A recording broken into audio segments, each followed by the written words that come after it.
Ооба, эжекеси эми сүйлөйбүңүз. Мен эч нерсе эмне деп сүйлөйм азыр. Жана сүйлөштүк го, что камера менен сүйлөшпөйбүз деп. Жок, обещаниясында айтып коюңуз, сиз камераны эмне анча коркосуз же? Жок, айтып атабыз го. Биз деген мугалимдер, директор, завучтар акча топтойт.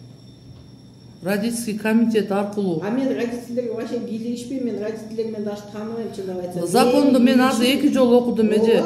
Провести разъяснительную работу деп атам. Разъяснительную работу обязательно проведем. Эме педагогторго деп атат, родительский комитеттерге деп атат эже. Родительский комитет, аз дагы бир жолу окуп берем кааласаңыз, 3-чү жолу.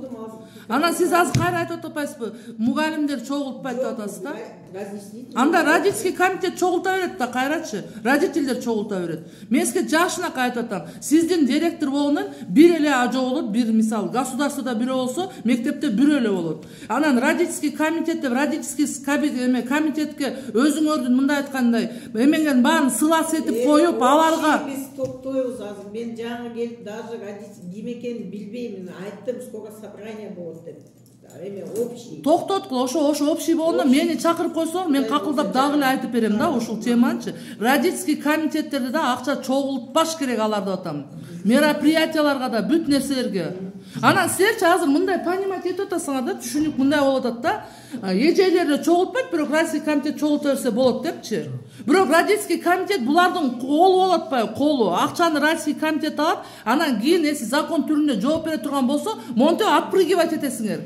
Мен чогулткан жокмун, родительский комитет чогултуп атат, мен күнөөм жок депчи. А сиздин үйүңүздүн ичинде бир нерсе болуп атканга ким жооп берет эжеке? Директор жооп берет, туурабы?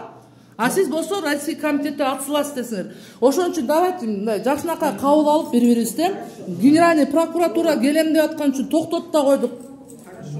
Тура Нурлан мырза айттымбы, прокуратура келем деген үчүн келтирбей да койдук мынакей. Ушуну конкретно прокуратура жеткизбей эле жакшынакай өзүбүз бүтүрөлү.